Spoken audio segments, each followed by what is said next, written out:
cruz em duas hastes de madeira. A primeira madeira na vertical da cruz é uma mensagem de amor que conecta o homem com Deus. A outra, na horizontal, é uma mensagem de amor que resgata as pessoas. É a mensagem da lei. Amor a Deus e amor ao próximo. É a mesma coisa. Se eu pudesse resumir os 10 mandamentos numa palavra, qual seria? Amor. E se eu pudesse resumir o Calvário numa palavra, qual seria? Amor. É isso. Podia parar por aqui, né? Mas tem o último ponto. O último detalhe para encerrar o sermão.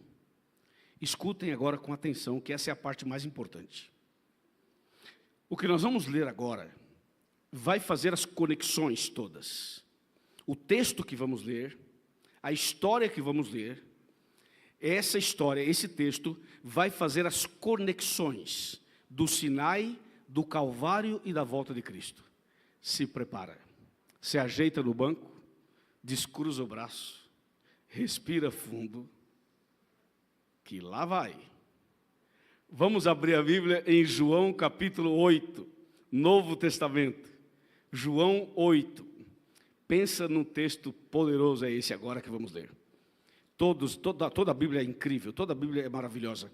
Vamos lá, João capítulo de número 8. A gente vai fazer uma leitura longa, tá bem? E é de propósito, porque eu sei que tem alguns internautas que talvez nunca leram essa história inteira. Já ouviram, às vezes a gente ouve, e fala, eu já conheço essa história, mas você nunca leu. Então a gente vai ler agora, para que todo mundo diga, bom, já li esse texto. Pelo menos uma vez. João 8. A partir do versículo 1 até... A gente vai lendo, eu vou dizendo até onde. João 8. Todo mundo achou? Amém? Diz assim. Jesus, entretanto, foi para outro monte. Qual monte? Aí, já falamos do Monte Sinai, Monte do Calvário, e agora estamos no Monte das Oliveiras. Maravilha. Verso 2. De madrugada, voltou novamente para o templo, e todo o povo ia ter com ele, e assentado os ensinava. Os escribas e fariseus trouxeram à sua presença uma mulher surpreendida em quê? Em adultério. E fazendo-a ficar em pé no meio de todos, disseram a Jesus, mestre, esta mulher foi apanhada em flagrante adultério, e na lei nos mandou Moisés que tais mulheres sejam apedrejadas. Tu, pois, que dizes? Isso diziam eles, tentando-o, para terem de que o acusar. Mas Jesus, inclinando-se, escrevia na terra com o seu dedo. Olha o detalhe do dedo aí, que foi o mesmo que escreveu os 10 mandamentos. Só que aqui ele escreve na terra. E como insistissem na pergunta, Jesus se levantou e lhes disse, aquele que dentre vós estiver sem pecado, seja o primeiro que lhe atire a pedra. E tornando a inclinar-se, continuou a escrever no chão. Mas ouvindo eles essa resposta, e acusados pela própria consciência, foram se retirando um por um, a começar pelos mais velhos, até os últimos, ficando somente Jesus e a mulher no meio onde estava. Erguendo-se Jesus, e não vendo ninguém mais, além da mulher, perguntou-lhe, mulher, onde estão os teus acusadores? Ninguém te condenou? Respondeu ela, ninguém, Senhor. Então lhe disse Jesus, nem eu tampouco te condeno. Vai e não peques mais. Até aqui. Gente, eu gostaria que todos os moradores de São Paulo tivessem aqui hoje à noite. Esse assunto é para amanhã você perturbar os seus amigos, para trazê-los aqui amanhã. Não importa que é segunda-feira, não importa que vai chover, que vai fazer frio, não importa. Trânsito, não importa nada disso importa. Nós temos que amanhã abalar a Zona Sul de São Paulo, cada um de vocês, convidando seus amigos. Porque esses assuntos, seria egoísmo nosso, guardar só para a gente. Nós não podemos fazer isso. Se você soubesse que o apartamento do teu vizinho fosse pegar fogo, amanhã às 3 da tarde, o que você faria? Você correria para avisá-lo, é ou não é? Dizendo, saia daí. Se você soubesse que uma tragédia fosse acontecer, você avisaria os seus vizinhos. E você sabe coisas tão lindas em Jesus, e por que não avisa os seus amigos? E por que não insiste com eles? Olha essa história, escuta essa história. Jesus estava num lugar, com os seus discípulos, e de repente aparecem uns homens, e eles vêm puxando uma mulher pelos cabelos. Olha isso, gente. Os homens vêm puxando uma mulher pelos cabelos. Puxando assim, pelos cabelos. Esses homens eram religiosos. Aí jogaram essa mulher aos pés de Jesus. Você sabe o que acontece quando se puxa uma pessoa pelos cabelos nas ruas. A pessoa se machuca, fica ferida, sangra, rasga a roupa. Tudo isso pode acontecer. Então esses homens puxavam essa mulher pelos cabelos e levavam essa mulher toda machucada, toda ferida, e jogaram a mulher nos pés de Jesus e disseram: Jesus, está vendo essa mulher? É uma prostituta, é uma vadia, não presta, não tem valor nenhum, é uma prostituta. E sabe, Jesus, a lei diz que essas mulheres devem ser apedrejadas. E essa mulher, é fato que é uma prostituta, porque nós temos aqui testemunhas. Ela foi pega no flagrante. Então nós temos aqui uma prostituta, temos aqui as testemunhas, e para adiantar já trouxemos as pedras. E queremos saber a sua opinião. O que o senhor tem a dizer? Diga uma palavra, diga a sua opinião, uma palavra só, e nós a matamos agora, está resolvido o problema. Senso de justiça, sou religioso, sou melhor que você, entendeu? Então você é pecador, eu não sou, então eu posso apedrejar você. E aí eles fizeram essa pergunta para Jesus. A pergunta era capciosa, a pergunta era uma pegadinha, a pergunta era intencional para tentar pegar Jesus numa contradição, numa falha. A Bíblia fala isso. Eles queriam acusar Jesus, queriam mostrar uma falha de Jesus. Então a intenção da pergunta era essa, mas também essa pergunta e essa ação deles era para esconder os erros deles. Então eles perguntam: Jesus, o que você tem a dizer? Sabe o que Jesus disse? Sabe o que Jesus respondeu? Nada. Ficou em silêncio. Jesus não disse nada, ficou em silêncio. E sabe o que Jesus fez? Fez isso aqui, ó. Olhem para mim. Jesus se curvou.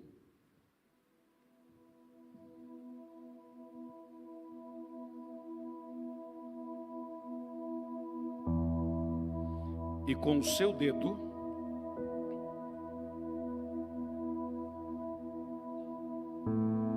começou a escrever na areia.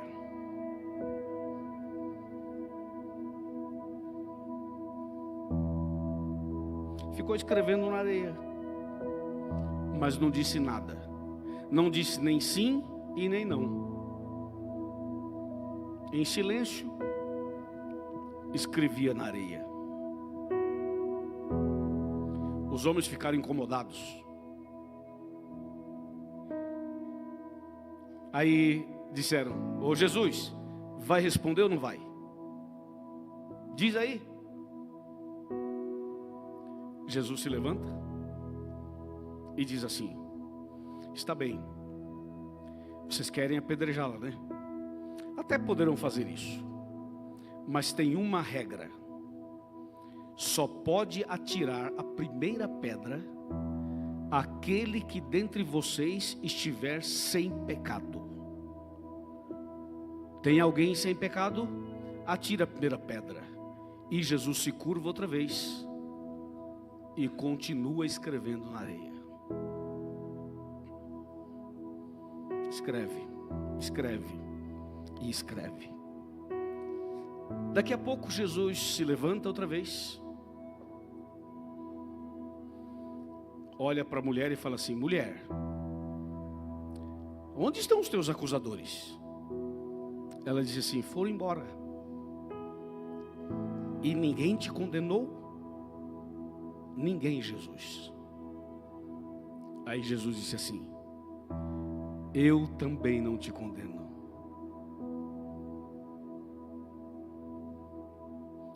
Que é isso, hein? Que é isso, hein?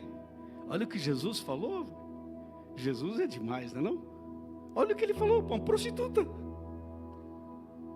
Jesus é incrível. Ele disse assim: eu também não te condeno.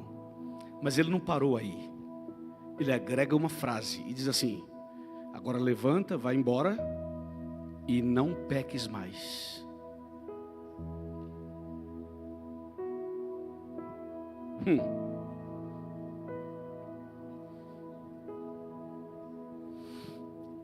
Escuta isso. Essa frase de Jesus é tão poderosa. Mas eu quero mostrar 4 conexões dessa história com o Sinai, o Calvário e a volta de Cristo.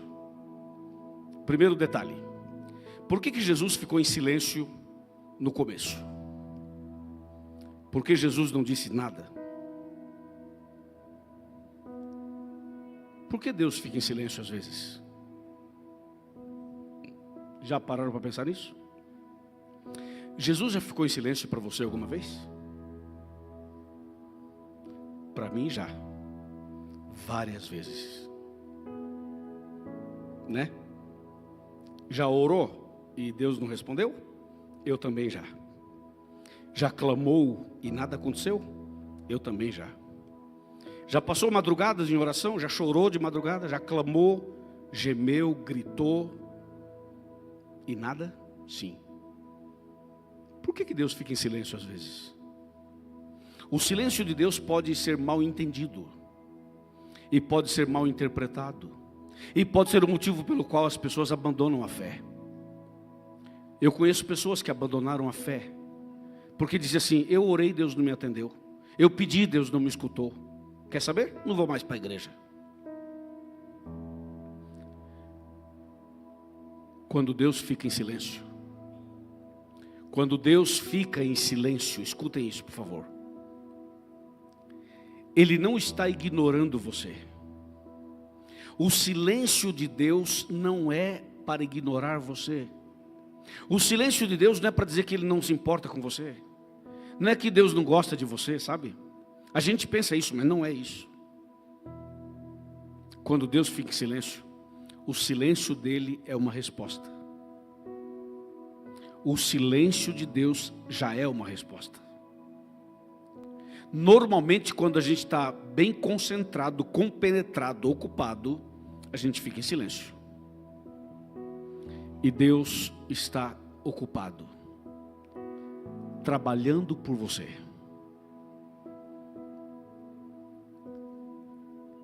Eu sei que esperar é difícil, ainda mais nessa época de ansiedade, né?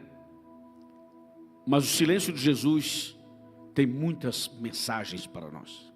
Nesse caso, nessa história, Jesus ficou em silêncio, sabe por quê? Nesse caso, porque o silêncio de Jesus, nesse caso, nessa história, era para dar àqueles homens a chance do arrependimento. O silêncio de Jesus, nesse caso, era para dar àquela mulher a chance do arrependimento. O silêncio de Jesus era assim: pensa no que vocês estão fazendo. O silêncio dele era: reflitam no que vocês estão fazendo. Era a chance do arrependimento, era a chance da reflexão, era a chance da salvação para aqueles homens e para aquela mulher. Eu queria abrir um parênteses aqui e dizer o seguinte: Jesus não é o salvador só da vítima, Ele também é do agressor, por incrível que pareça.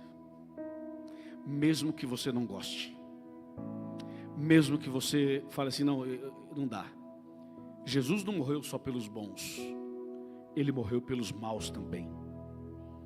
Ele não morreu só por quem tem um coração maravilhoso, Ele morreu por gente perturbada, por gente má, por todos nós.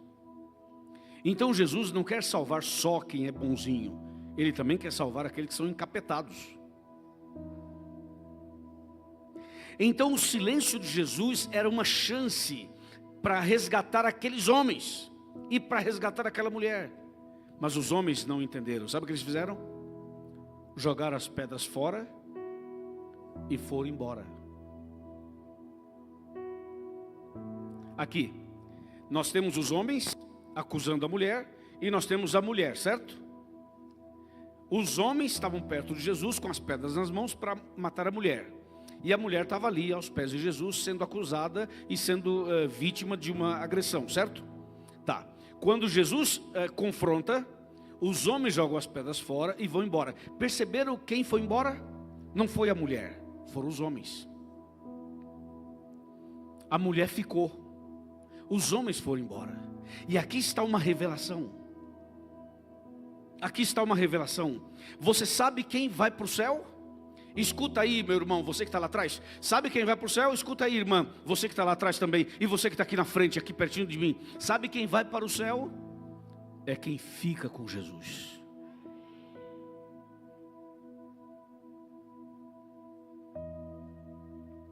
Então fica com Jesus.